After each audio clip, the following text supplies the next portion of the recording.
Okay, I think we're live. Welcome, everybody. Welcome to our webinar. Today, we're going to talk about rebates in the construction industry, how they work and how you might get the best out of your vendors. So thanks, everybody, for attending. My name is Richard Greenane. I'm a co-founder of Procurement Express. We're one of the world's top spend management companies. I've helped hundreds of companies manage billions of dollars worth of spend. I've done all of the procurement courses that you can possibly do. I really have. And I've done that so that you don't have to do them. So I can create webinars and content, and I can try and teach as much as I know about procurement. So I'm joined today by my colleague, Marno Watson. Marno will be helping out by collecting questions for me to answer at the end. So hi, Marno, tell us about how that works. Hi, Richard. Thank you very much. So on the video you guys are watching, on the right-hand side, there is a live chat box. Please ask your questions in that chat box. And at the end of the webinar, we will asking those questions live, and then Richard will be answering them. Over to you, Richard. Okay, thanks, Marno. So today I'm going to talk about rebates. So firstly, what's a rebate? What's a rebate at all? Well, it's a method that you can use to be rewarded by your vendors for purchasing large volumes of items. So if you buy a lot of stuff from particular vendors, then a rebate is where the vendor will give you money back after you've met certain targets associated with buying those items from that particular vendor. So you and the vendor get to agree some kind of target, and when you go over that target, then they agree to pay you a percentage back of the money you spent. So do all the industries does every industry do this? No, but construction certainly do. Event management industry certainly does. Media buying certainly does. There's a lot of industries that do, and actually, I think if you were to go to some of your larger vendors, then you might find out that they might do rebates as well. So it's worth asking. You don't get what you don't ask for, right? So I've seen the guys in the industry, in the construction industry, that have a rebate program and that do this really, really well. They've managed to reduce their total spend by hundreds of thousands of dollars every year. I've also seen companies that don't manage their rebates very well or don't do them at all, and they just haven't maximized their opportunities to save money and ultimately generate more profit, which is where you want to go at the end. So at the end of this webinar, I'm going to give you a link to a case study of a customer of ours that we've released recently, ISS, that saved over $250,000 in their first year by developing a rebate program and following the steps that I'm going to go through with you today. So I've got 4 really easy steps. There's a bit of academic stuff at the beginning, but it's really, really easy, and some tools that you can use to develop your rebate program. So let's go into step 1. Now, this is going to look really complicated to start off with, but it's actually very, very easy. This is the analysis phase. This is where you're going to find out which are the best vendors for you to speak to actually generate those to get those rebates from. So we're going to look at the Kraujic matrix. The Kraujic matrix is this kind of academic tool that you can use to categorize your vendors into particular boxes. So you can see there are 4 boxes: leverage items, strategic items, non-critical items, and bottleneck items. And they're plotted against your impact on profit and your supply and the supply risk. So are those items that you're buying from that particular vendor, are they scarce, so you can only buy them from 1 or 2 vendors, or are they abundant, so you can buy, there's lots of vendors that sell them, things like office supplies, for instance. And then the profit impact. So what impact on your profit if you can't get supply of those particular items? How does your profit get impacted? So if you're a construction firm and you build everything out of brick, then that's going to be a serious problem for you if you can't get hold of those bricks, for instance, or if a specific supplier goes bust for those bricks. So here's how you're going to categorize them. What you're going to do is you're going to create a spreadsheet. You're going to put all of your vendors into that spreadsheet. So I've got a spreadsheet here I'm going to show you. It's only got a few vendors in it. I'll make it a little bit bigger so that everybody can see. So let's just zoom in on that just a little bit, just so that we can see. Okay, so you're going to put your list. You're going to put your list of vendors down one side. You're going to put that in a column called name. You can categorize those vendors if you need to. There is a category here for these particular ones, but you don't really have to do that. But the important thing is the amount spent with those vendors. And then you're going to, for each vendor, you're going to create 2 columns: profit impact and supply risk. And you're going to you're going to give those vendors a score from 0 to 10 on their profit impact on your business and their supply risk. So, is that a scarce vendor? Is that that vendor sell only one item? If it's a supply risk, if it's a high supply risk, you're going to give it 10. If it's a low supply risk, you're going to give it 0 or 1. And the same for profit impact. If it's high, you're going to give it 10. If it's low, you're going to give it 0 or 1. And you're interested in those suppliers that have the highest profit impact but the lowest supply risk. So when you plot those suppliers on a graph for the Kraljic matrix, and we'll go back to that in a minute, it's going to look a little bit like this. I can probably zoom that in a bit further, actually.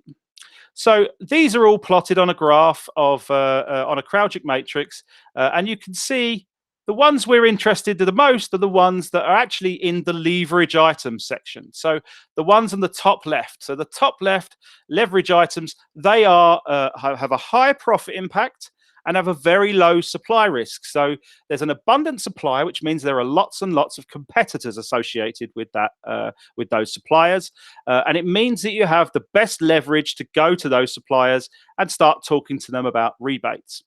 So find that list where the profit from that listing. Let's go back to there. From that listing, take the ones that have the highest profit impact but the lowest supply risk. Write those all down. Mark those all up, and then go and speak to those. Vendors.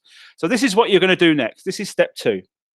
So we have quarterly business reviews with our customers. We also have them with vendors, and it's a really good way of you dealing with those. Going to see your vendors, or speaking to them on the telephone at least once every quarter, and speak to those vendors that are in your leverage section, and speak to them about rebates and ask them whether they'll agree a rebate.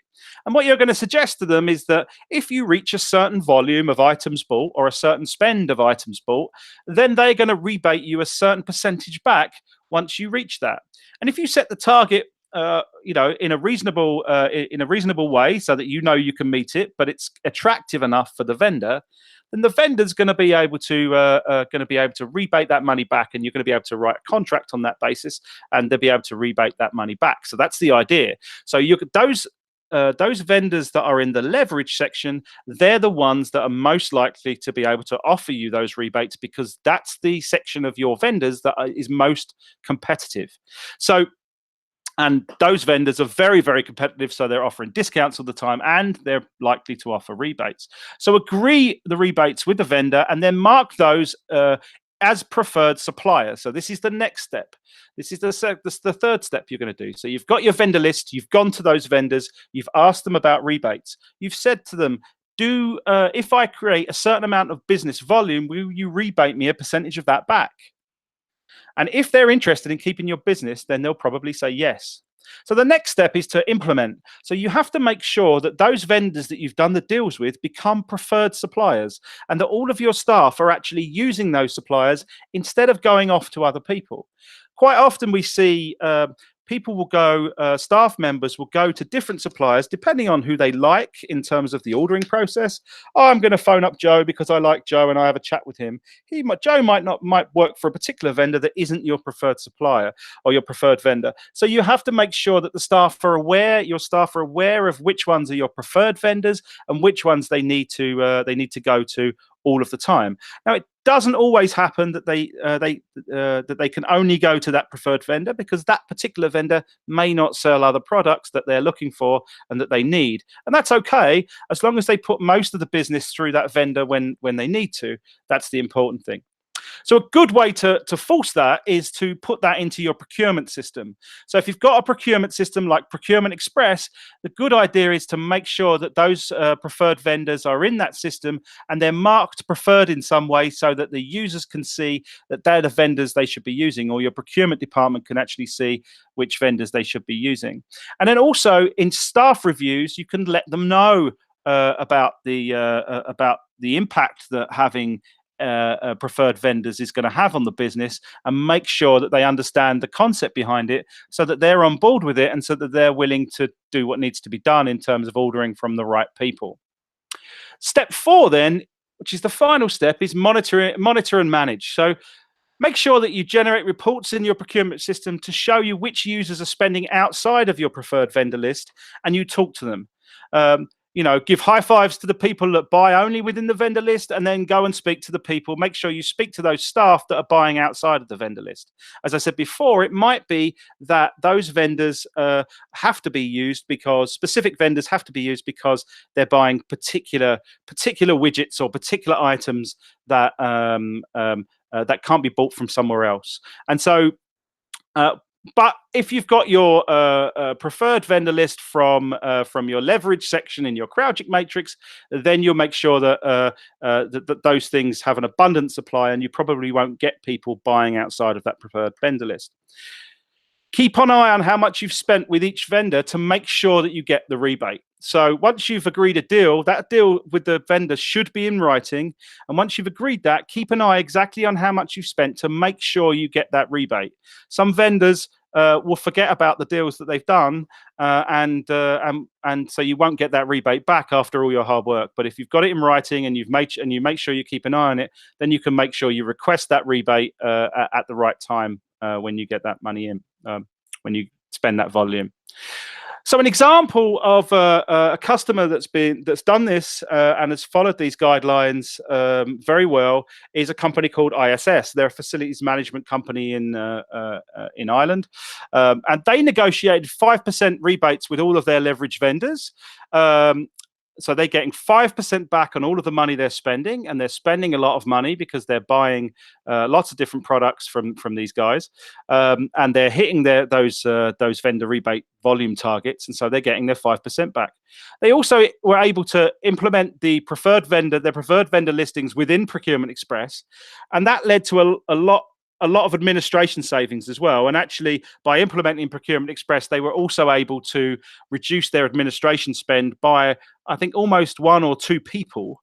And that's led to them saving at least $250,000 in the first year of them using Procurement Express and using Procurement Express to manage their vendor rebates.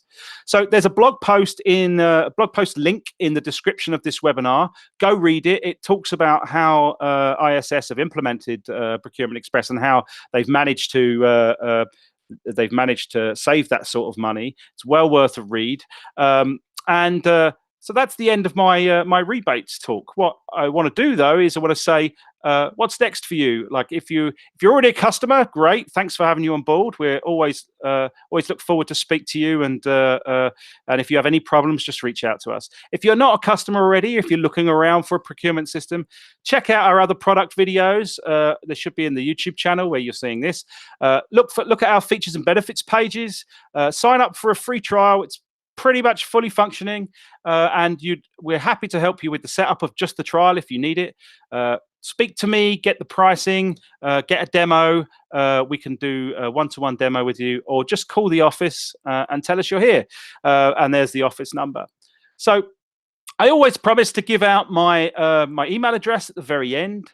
So my email address is richard@procurementexpress.com. If you have any questions that you don't want to ask in an open forum, feel free to reach out to me with those questions. I'll always be happy to help you as much as I can. So that's me, and I'm going to pass you over to Mano, who hopefully has got a few questions from viewers right now. Thanks, Richard. So we do actually have 1 or 2 questions. One of the questions is from Maria Stampos. The question is, what about the vendors that are in the other boxes of the CrowdStrike matrix?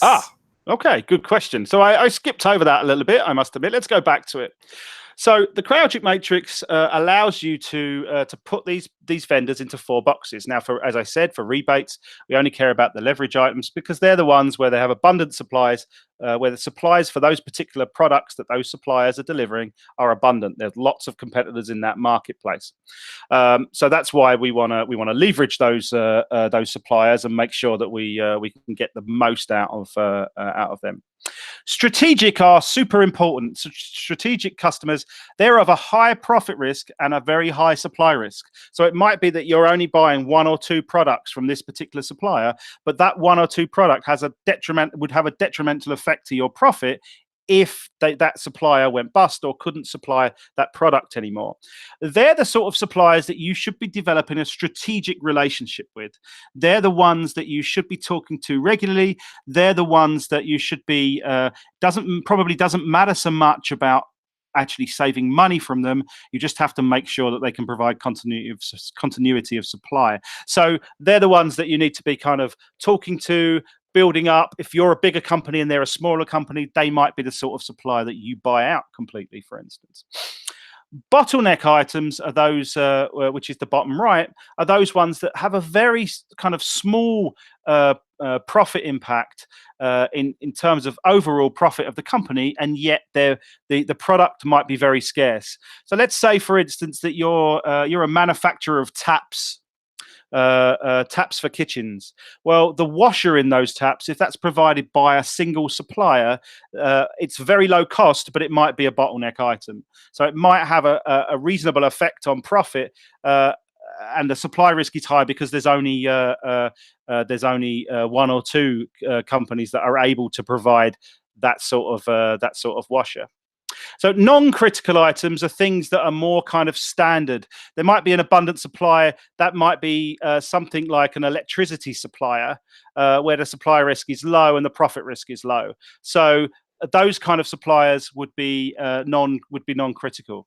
But when you do your analysis, when you look at your spreadsheet and you mark those scores, it's quite a subjective analysis to do. So it's actually quite a good way of getting your team together, pulling some people in from different departments, perhaps like a cross-functional team, to actually score those suppliers in terms of importance and in terms of the Kraljic matrix, to actually get a better view of where those suppliers sit and then what to do with those suppliers afterwards. So I would say for getting rebates, start with the leverage suppliers, those ones.